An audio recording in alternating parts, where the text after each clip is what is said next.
ഞാൻ ഇവിടെ ടെക്നിക്ക് കാണിച്ചു തരാം, എന്നിട്ട് ഡീറ്റെയിൽസ് പറയാം കേട്ടോ. അറിയട്ടെ അറിയട്ടെ അറിയട്ടെ.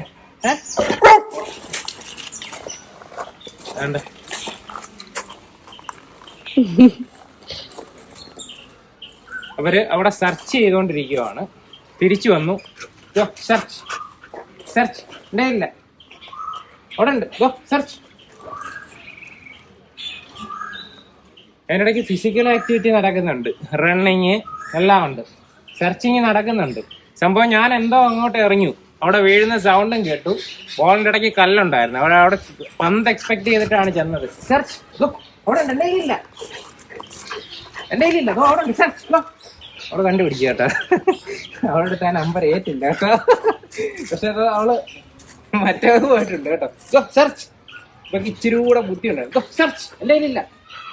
നമുക്ക് മനസ്സിലായി. ഓക്കെ, മറ്റേ ആളവിടെ സെർച്ച് ചെയ്തോണ്ടിരിക്കുവാണ്. ഈ കല്ലിലേ അവിടെ ഉണ്ട്. സെർച്ച്.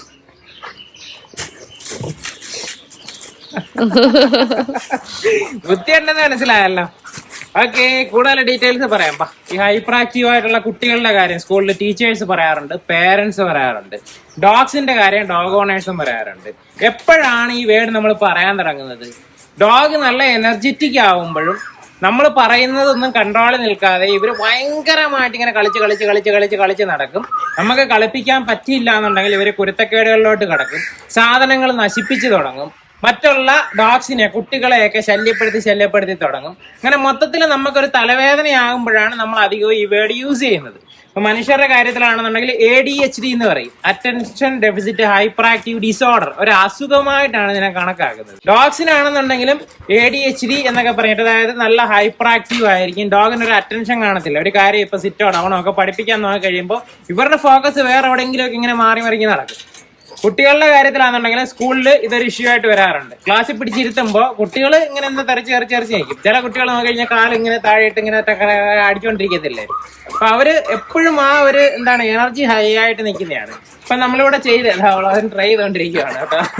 ഇപ്പൊ നമ്മള് ഇവിടെ ഒരു ബോൾ എടുത്തിട്ട് എറിഞ്ഞു കൊടുക്കുക എന്ന് പറയുന്ന ഒരു കളി നമ്മൾ ഡോഗ്സിന് ക്രിയേറ്റ് ചെയ്യാറുണ്ട്. എന്താ സംഭവിക്കുന്നത്? നമ്മൾ എറിയുന്നു, ആ ബോൾ കണ്ടിട്ട് ഡയറക്റ്റ് ഡോഗ് ഓടുന്നു, തിരിച്ചെടുത്തോണ്ട് വരുന്നു. ഇതിന്റെ ഇടയ്ക്ക് ഡോഗിന് തോട്ട് പ്രോസസ് ഒന്നും ഉണ്ടാകുന്നില്ല. നമ്മളിപ്പോ ഇവിടെ ചെയ്തതെന്ന് പറയുന്നത്, ഞാനൊരു കല്ലെടുത്ത് ഒരു ബോളും എടുത്തു, ബോളാണെന്നുള്ള രീതിയിൽ കല്ലെടുത്തെറിഞ്ഞു. ഇവര് ബോൾ എടുക്കാൻ വേണ്ടിയിട്ട് പോയപ്പോ അവിടെ ചെന്നപ്പോ എന്ത് ചെയ്യും? ബോൾ കാണുന്നില്ല. ഉടനെ എന്താണ് മനസ്സിലുണ്ടാവുന്നത്? ബോളെന്തിയെ ചിന്ത ഇങ്ങനെ ലൂപ്പ് ചെയ്തുകൊണ്ടിരിക്കും. അപ്പൊ അവിടെ ഫിസിക്കൽ ആക്ടിവിറ്റി നടക്കുന്നുണ്ട്. ഇവര് ഓടിപ്പോകുന്നു, ബോളിന് വേണ്ടി ട്രൈ ചെയ്യുമ്പോൾ അങ്ങോട്ടും ഇങ്ങോട്ടും നടക്കുന്നതെല്ലാം കലോറി ബേൺ ചെയ്തുകൊണ്ടിരിക്കുകയാണ്, ഫിസിക്കലായിട്ടുള്ള എഫർട്ടാണ്. ഇതെല്ലാം നടന്നുകൊണ്ടിരിക്കുന്നതിന്റെ കൂട്ടത്തില് ബ്രെയിനും നമ്മൾ വർക്ക് കൊടുക്കുകയാണ്. അപ്പോൾ ഹൈപ്പർ ആക്റ്റീവ് ആയിട്ടുള്ള ഒരു ഡോഗിനെ അല്ലെന്നുണ്ടെങ്കിൽ ഒരു കുട്ടിയെ നമ്മൾ ഒന്ന് ടയേർഡ് ആക്കിയതിന് ശേഷം നമ്മൾ എന്തെങ്കിലും കാര്യം പഠിപ്പിക്കാനായിട്ട് തുടങ്ങാനേ പറ്റത്തുള്ളൂ എപ്പോഴും. അല്ലാതെ നല്ല എനർജറ്റിക് ആയിട്ടിരിക്കുമ്പോൾ അവരുടെ എപ്പോഴും മൈൻഡ് വേറെ ഏതെങ്കിലും ഡയറക്ഷനിൽ ഫോക്കസ്ഡ് ആയിരിക്കും. അപ്പൊ ഇതേ രീതിയിൽ നമ്മൾ ഒരു എക്സാമ്പിൾ കാണിച്ചെന്നേ ഉള്ളൂ. അപ്പൊ ഇതേ രീതിയിൽ അവരെ ഒന്ന് ടയേർഡ് ആക്കുകയാണെന്നുണ്ടെങ്കിൽ നമുക്ക് പിന്നീട് പഠിപ്പിക്കാനൊക്കെ പറ്റും. ഈ ADHD എന്നൊക്കെ പറയുന്ന ഒരു അസുഖമായിട്ട് ഒരിക്കലും നമ്മൾ കാണേണ്ട കാര്യമില്ല. എന്റെ കണ്ണില് ഹൈപ്പർ ആക്റ്റീവ് ഡോഗ് എന്ന് പറയുന്നത് അത് ആ ഡോഗിന്റെ ക്വാളിറ്റിയാണ്. ഇത്ര ഹൈ എനർജി ഉള്ള ഒരാളെന്ന് പറയുന്നത് നമുക്ക് യഥാർത്ഥത്തിൽ സൊസൈറ്റിക്ക് യൂസ് ചെയ്യാൻ പറ്റത്തില്ലേ?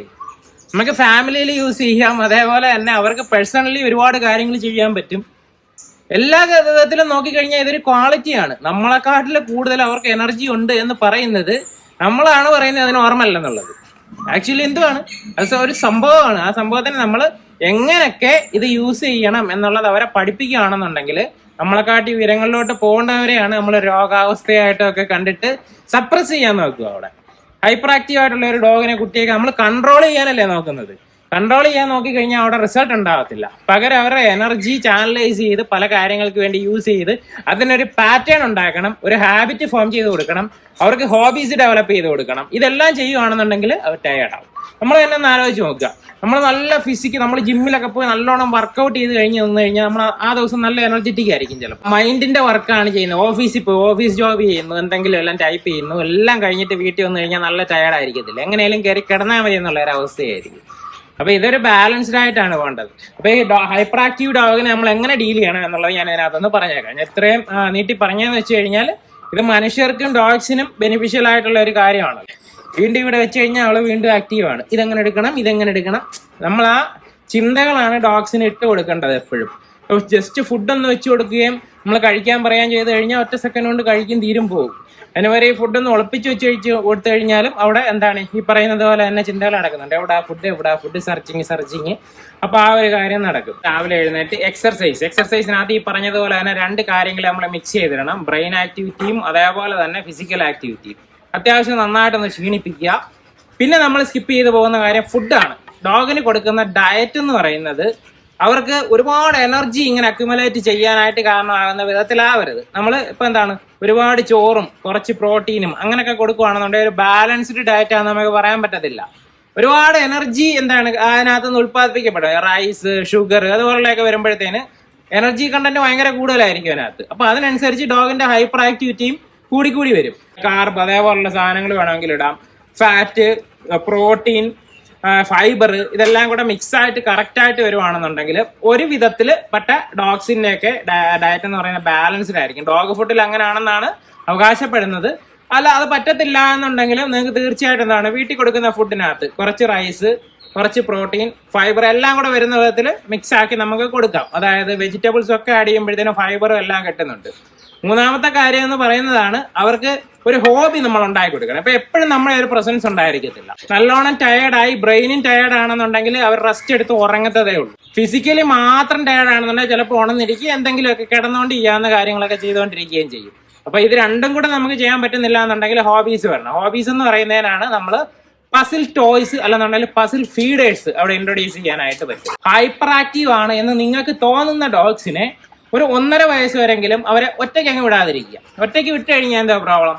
അവർ കറങ്ങി നടക്കുകയും സ്വന്തമായിട്ട് ഹോബീസ് ഉണ്ടാക്കിയെടുക്കുകയും ചെയ്യും. സ്വന്തമായിട്ടുള്ള ഹോബീസ് എന്ന് പറയുന്നതാണ് കുഴി കുത്തുക, വീട്ടിലുള്ള സാധനങ്ങൾ ബൈക്ക്, കാറ് ഇതൊക്കെ നശിപ്പിക്കുക, ചെരുപ്പ് എടുത്തോണ്ട് പോയി ചെരുപ്പ് കടിച്ച് നശിപ്പിക്കുക, നമ്മൾ ഉണക്കാനിട്ടേക്കുന്ന തുണിയെല്ലാം എടുത്തോണ്ട് പോവുക, ചില സാധനങ്ങൾ ഒഴിച്ചിടുക.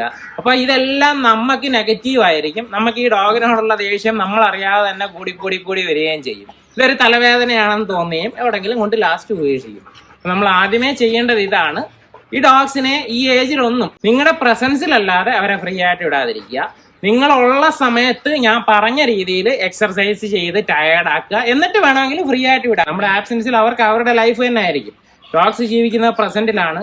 അപ്പൊ കാണുന്ന ഇൻപുട്ട് ഇമ്പൾസ് അനുസരിച്ചിട്ടാണ് അവർ റിയാക്ട് ചെയ്യുന്നത്. എന്താ എന്നാ എടുത്തോ.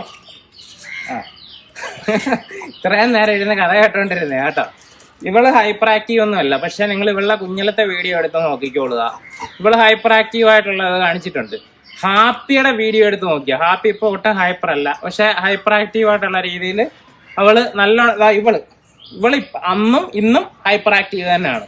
ഇവളെ അതുകൊണ്ടിട്ട് നമുക്ക് ഫ്രീ ആയിട്ട് വിടാൻ പറ്റില്ല. ഇപ്പൊ ഞാനൊരു ബോൾ കൊടുത്തു കണ്ടില്ലേ, ഇവളെ രാവിലെ നന്നായിട്ട് ടയേർഡ് ആക്കിയതാണ്. പക്ഷെ ഈ ബോള് ഈ ബോള് നമ്മൾ അവൾക്ക് ഇട്ട് കൊടുത്തിട്ട് അവിടെ കൊടുത്തിട്ട് പോരുന്നു കഴിഞ്ഞാൽ ഇത് ഫുൾ അവൾ കടിച്ചങ്ങ് തിന്നും. മനസ്സിലായല്ലേ? അവൾ എപ്പോഴും ലൈവാണ്.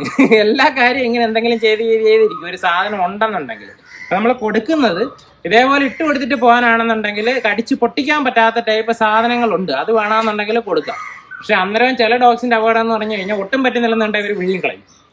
ഇവർക്ക് ഒരു ചലഞ്ച് വന്നു. ആ ഒരു ചലഞ്ച് ഇവർക്ക് എന്താണ് ജയിക്കാൻ പറ്റിയില്ല എന്നുണ്ടെങ്കിൽ ഇപ്പൊ കടിച്ചു പൊട്ടിക്കാൻ നോക്കി ഫെയിൽ ആവുകയാണെന്നുണ്ടെങ്കിൽ ഇതിനെ തോപ്പിക്കാൻ ഒരു മൈൻഡ് സെറ്റ് വരികയും ചിലപ്പോൾ വിഴുങ്ങി കളയുകയും ചെയ്യും. ഇവൾ അങ്ങനെ തിന്നിട്ടുണ്ട്.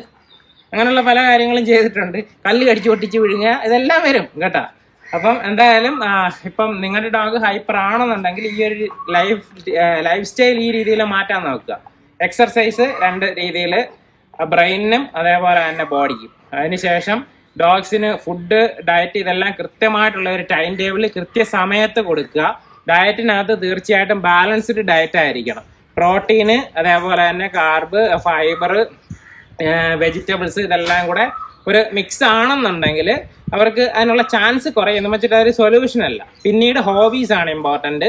നിങ്ങളുടെ ആബ്സെൻസിൽ ഡോഗ് ഉറങ്ങുമല്ല, ടയേർഡ് അല്ല എന്നുണ്ടെങ്കിൽ നമ്മൾ സേഫ് ആയിട്ടുള്ള എന്തെങ്കിലും ഒരു ഹോബീസിലോട്ട് അവരെ ഡൈവേർട്ട് ചെയ്യണം. അത് വേറൊരു വീഡിയോയിൽ പറയാം എങ്ങനെയാണ് ഹോബീസ് ഉണ്ടാക്കി എടുക്കുന്നത് എന്നുള്ളത്. അപ്പോൾ വീഡിയോ എല്ലാവർക്കും ഇഷ്ടപ്പെട്ടെന്ന് വിശ്വസിക്കുന്നു. അടുത്ത വീഡിയോയിൽ കാണാം.